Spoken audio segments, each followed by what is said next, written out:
नमस्कार दोस्तों ये कहानी है समीर नाम के लड़के के चाचा जी की, जिसे समीर ने भेजा है। तो चलिए कहानी की ओर बढ़ते हैं। शाम के तकरीबन 6 बजे दिल्ली से एक रोडवेज बस गुजरात के लिए रवाना हुई, जिसमें सफ़र कर रहे थे समीर के चाचा जी, जिन्हें बस में चढ़ने से पहले ये चिंता थी कि उन्हें बस में विंडो वाली सीट मिलेगी या फिर नहीं, क्योंकि उनका मानना था कि लंबे सफ़र के लिए विंडो वाली सीट सबसे बेहतर होती है। विंडो वाली सीट पाने के बाद उन्हें ये सफ़र गुजारना था। गुजरते वक्त के साथ समीर के चाचा जी अब बस में बोर होने लगे थे और अब रात भी हो चुकी थी। बस के बाहर सिर्फ अंधेरा था और बस के अंदर भी खामोशी थी और गिने चुने यात्री ही जागे हुए थे। अब बैठे बैठे उनकी कमर दुखने लगी थी और जब देर रात बस रतलाम पहुंची तो उन्हें मौका मिला अपनी कमर सीधी करने का, क्योंकि यहाँ बस 20 मिनट के लिए रुकने वाली थी।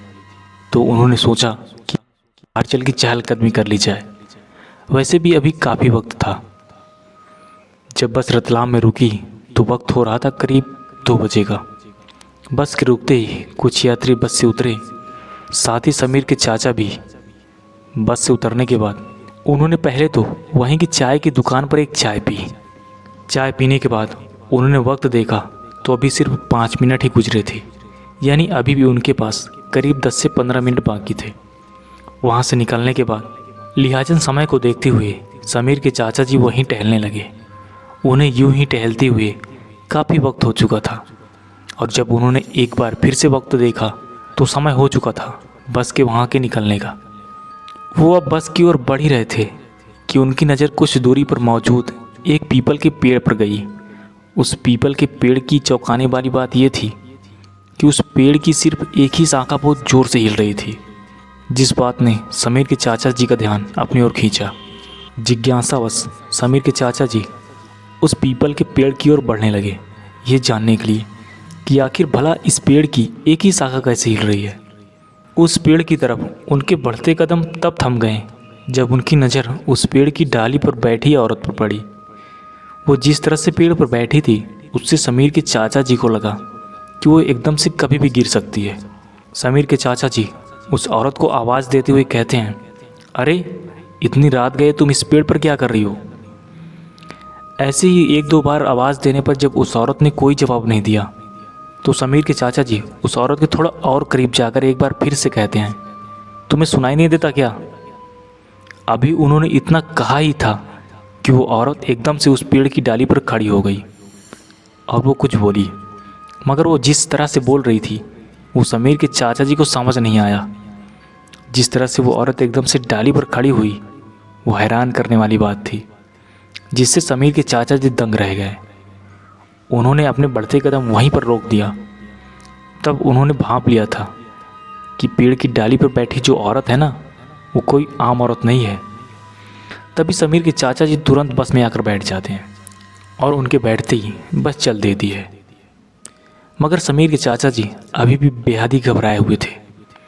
बस को रतलाम से निकले लगभग 15 मिनट हो चुके थे, मगर समीर के चाचा जी अभी भी बहुत ज़्यादा कांप रहे थे। इसी बीच जब बस के कंडक्टर ने उनकी तरफ नज़र दौड़ाई तो उसने उनसे पूछ लिया, सर सब ठीक तो है ना। इस पर समीर के चाचा जी ने कंडक्टर की ओर देखते हुए जवाब देते हैं, हाँ हाँ सब ठीक है। ये सुनने के बाद बस का कंडक्टर मुस्कुराकर वापस अपनी सीट पर बैठ जाता है। अभी कंडक्टर अपनी सीट पर बैठा ही था कि बस में अचानक ही कोई ज़ोर से चीखा, जिस वजह से सभी यात्री उस सवारी की ओर देखने लगे। जब कंडक्टर उस सवारी के पास पहुंचा तो वो समीर के चाचा जी थे, जो चीखते हुए बार बार ये कह रहे थे कि ये औरत कौन है, ये बस में कब चढ़ी, पहले तो नहीं थी, बस रोको। बस के कंडक्टर ने किसी तरह से समीर के चाचा जी को शांत करते हुए कहा, आप किस औरत की बात कर रहे हैं, यहाँ तो कोई औरत है ही नहीं।